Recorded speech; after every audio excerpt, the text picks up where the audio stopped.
매일 성경과 함께하는 오늘의 큐티 시간입니다.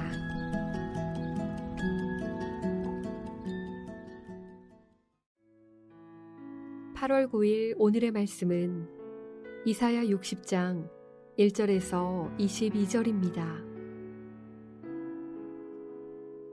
일어나라, 빛을 발하라. 이는 내 빛이 이르렀고 여호와의 영광이 내 위에 임하였음이니라. 보라, 어둠이 땅을 덮을 것이며 캄캄함이 만민을 가리려니와 오직 여호와께서 내 위에 임하실 것이며 그의 영광이 내 위에 나타나리니 나라들은 내 빛으로 왕들은 비치는 내 광명으로 나아오리라. 내 눈을 들어 사방을 보라. 무리가 다 모여 내게로 오느니라. 내 아들들은 먼 곳에서 오겠고 내 딸들은 안기어 올 것이라. 그때 내가 보고 기쁜 빛을 내며 내 마음이 놀라고 또 화창하리니 이는 바다의 부가 내게로 돌아오며 이방 나라들의 재물이 내게로 옴이라. 허다한 낙타 미디안과 에바의 어린 낙타가 내 가운데에 가득할 것이며 스바 사람들은 다 금과 유향을 가지고 와서 여호와의 찬송을 전파할 것이며 게달의 양 무리는 다 내게로 모일 것이요 느바요의 순양은 내게 공급되고 내 제단에 올라 기꺼이 받음이 되리니 내가 내 영광의 집을 영화롭게 하리라. 저 구름같이 비둘기들이 그 보금자리로 날아가는 것 같이 날아오는 자들이 누구냐? 곧 섬들이 나를 앙망하고 다시스의 배들이 먼저 이르되 먼 곳에서 내 자손과 그들의 은금을 아울러 싣고 와서 내 하나님 여호와의 이름에 드리려 하며 이스라엘의 거룩한 이에게 드리려 하는 자들이라. 이는 내가 너를 영화롭게 하였음이라. 내가 노하여 너를 쳤으나 이제는 나의 은혜로 너를 불쌍히 여겼은즉 이방인들이 내 성벽을 쌓을 것이요 그들의 왕들이 너를 섬길 것이며 내 성문이 항상 열려 주야로 닫히지 아니하리니 이는 사람들이 내게로 이방 나라들의 재물을 가져오며 그들의 왕들을 포로로 이끌어 옴이라. 너를 섬기지 아니하는 백성과 나라는 파멸하리니 그 백성들은 반드시 진멸되리라. 레바논의 영광 곧 잣나무와 소나무와 황양목이 함께 내게 이르러 내 거룩한 곳을 아름답게 할 것이며 내가 나의 발둘 곳을 영화롭게 할 것이라. 너를 괴롭히던 자의 자손이 몸을 굽혀 내게 나아오며 너를 멸시하던 모든 자가 내 발 아래에 엎드려 너를 일컬어 여호와의 성읍이라 이스라엘의 거룩한 이의 시온이라 하리라.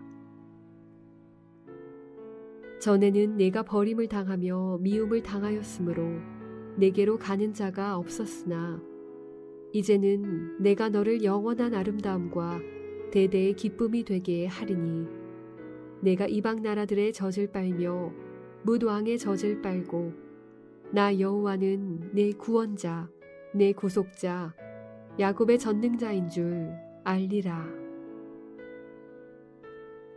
내가 금을 가지고 놋을 대신하며 은을 가지고 철을 대신하며 놋으로 나무를 대신하며 철로 돌을 대신하며 화평을 세워 관원으로 삼으며 공의를 세워 감독으로 삼으리니 다시는 강포한 일이 내 땅에 들리지 않을 것이요 황폐와 파멸이 내 국경 안에 다시 없을 것이며 내가 내 성벽을 구원이라 내 성문을 찬송이라 부를 것이라.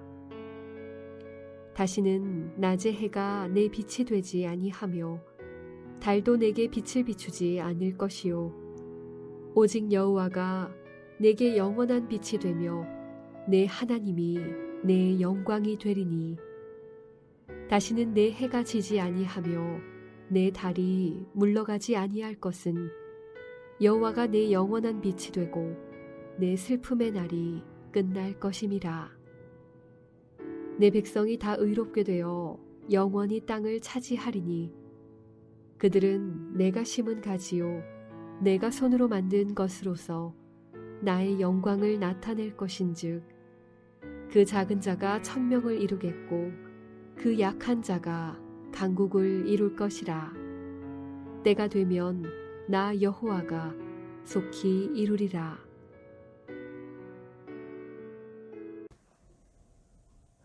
안녕하세요. 8월 9일 월요일 새벽 말씀 묵상 시작하겠습니다. 이사야 60장은 예루살렘의 미래의 영광에 대한 이야기를 하고 있습니다.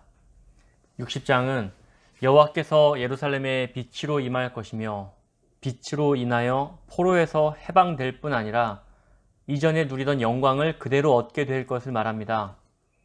예루살렘에 임할 영광은 여호와 하나님께서 함께 하시기 때문에 일어날 일입니다. 하나님께서 함께 하시면 어떤 일이 일어나는지 오늘 본문을 통해서 살펴보겠습니다. 1절은 일어나라 빛을 발하라로 시작합니다. 빛을 발하기 위해서는 먼저 빛을 받아야 합니다. 예루살렘이 받은 이 빛은 구원의 소식입니다. 빛은 어둠과 대조해 있습니다. 이전에 예루살렘에 완전한 어둠이 있었다면 이제는 빛이 비추는 변화가 있을 것입니다.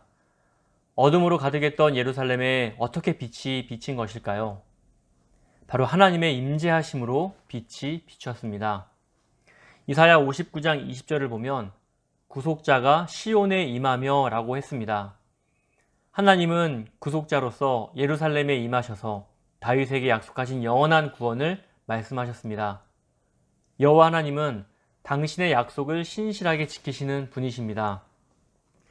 이제 다시 예루살렘은 하나님의 빛을 가진 자가 되었습니다. 그래서 이사야 선지자는 예루살렘을 향하여 일어나라 빛을 발하라 이는 내 빛이 이르렀고 여호와의 영광이 내 위에 임하였음이니라 라고 선포한 것입니다. 예루살렘은 하나님의 영광의 빛을 받는 수혜자일 뿐만 아니라 그 빛을 반사하는 전달자이기도 합니다. 예루살렘은 자신이 경험한 하나님의 빛을 온 사방으로 발산해야 합니다. 예루살렘은 바벨론 포로기에 가장 초라한 나라였습니다. 그러나 구속자이신 하나님께서 빛을 비추시어 영광을 얻게 됩니다. 여호와께서 예루살렘을 회복하시어 이방 나라들이 하나님을 볼 수 있도록 하십니다. 하나님은 자신이 온 세상의 유일한 신임을 예루살렘을 통해 드러내십니다. 이것이 예루살렘의 사명입니다. 사랑하는 성도 여러분, 하나님께서는 예수 그리스도를 통하여 우리를 회복시키셨습니다. 어둠에 있던 우리를 예수 그리스도의 십자가로 빛의 자녀 삼아 주셨습니다. 우리는 하나님의 말씀을 듣고 지켜 행하며 그분을 즐겁게 예배하는 삶으로 세상의 빛을 비출 수 있습니다. 그렇게 해야만 합니다. 그것이 우리의 사명입니다. 2절을 보면 어두움이 온 열방을 덮고 있습니다. 그 가운데 빛나는 곳이 있습니다. 그곳은 바로 여호와께서 임하신 예루살렘입니다. 하나님께서 이스라엘이 제사장 나라가 될 것이라고 하신 말씀이 성취되는 것 같아 보입니다. 3절은 주변 나라들과 왕들이 예루살렘에 임한 하나님의 빛을 보고 나올 것이라 말하고 있습니다. 그들이 왜 나올까요? 그들이 본 빛은 세상에서는 얻을 수 없는 영광스러운 것이기 때문입니다. 우리 교회에 하나님의 임재로 인한 아름답고 영광스러운 빛이 가득하여 세상에 비추길 소망합니다. 우리 성도님들이 세상의 빛을 비추는 빛의 자녀 되기를 소원합니다. 4절부터 22절은 예루살렘에 임한 빛으로 인해 벌어지는 일들을 자세히 다루고 있습니다. 4절부터 9절은 시온을 향해 몰려오는 백성과 재물들이고 10절부터 16절은 예루살렘을 섬기는 열방의 모습입니다. 17절부터 22절은 시온이 받을 완전한 영광을 말합니다. 4절부터 9절은 하나님의 영광이 임한 예루살렘으로 이방 나라들이 몰려올 것을 말합니다. 이방 나라는 재물을 들고 옵니다. 이는 과거 이스라엘이 이집트에서 출애굽할 때 애굽 사람들로부터 제물을 받아 나오는 모습을 연상시킵니다. 이방 나라들이 제물을 들고 몰려오는 모습을 본 예루살렘의 반응이 5절에 나옵니다. 제가 5절 읽겠습니다. 그때에 내가 보고 기쁜 빛을 내며 내 마음이 놀라고 또 화창하리니. 예루살렘의 반응은 믿을 수 없는 일에 일어난 것에 대해 놀라고 얼굴에는 기쁨이 넘치고 있습니다. 저는 오늘 이 말씀이 우리 교회에 주는 복음이라 확신합니다. 교회가 내적으로 외적으로 많은 어려움을 겪고 있습니다. 구속자이신 하나님께서 우리 교회를 세우셨고 다스리시며 보존하십니다. 우리 교회에 임재하시는 하나님의 영광이 우리 교회를 통해 주변으로 흘러갈 때 믿지 않는 자들이 하나님의 영광을 보고 찾아올 것입니다. 만약 우리가 이것을 믿는다면 우리 안에 주어진 하나님의 빛을 발할 수 있기를 기도해야 합니다. 10절부터 16절은 예루살렘을 섬기는 이방 나라의 모습입니다. 10절을 제가 읽겠습니다. 내가 노하여 너를 쳤으나 이제는 나의 은혜로 너를 불쌍히 여겼은즉 이방인들이 내 성벽을 쌓을 것이요 그들의 왕들이 너를 섬길 것이며 여호와께서 진노하시어 예루살렘을 치셨으나 고난의 때는 끝이 났습니다.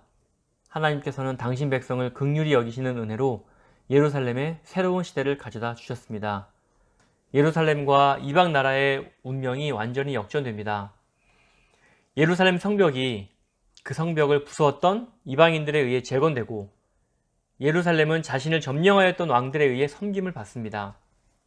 14절도 이방 나라의 섬김을 말합니다. 너를 괴롭히던 자의 자손이 몸을 굽혀 내게 나아오며 너를 멸시하던 모든 자가 내 발 아래에 엎드려 너를 일컬어 여호와의 성읍이라 이스라엘의 거룩한 이의 시온이라 하리라. 예루살렘에게는 믿기 힘든 일이 벌어집니다. 5절에서 말한 것처럼 그들은 가슴이 터질 만큼 설레고 놀랄 일입니다. 현실적으로 불가능해 보이는 일이 어떻게 일어났습니까? 16절이 그 답을 말해줍니다. 나 여호와는 내 구원자, 내 구속자, 야곱의 전능자인 줄 알리라. 예루살렘의 여호와는 절망적인 처지에 놓인 자들을 도와주시는 구원자요, 자녀들의 해방을 자신의 권리와 의무로 삼으시는 구속자요, 능력으로 당신 백성을 구출하시는 야곱의 전능자이십니다. 할렐루야. 마지막 17절부터 22절은 예루살렘의 완전한 평화를 이야기합니다.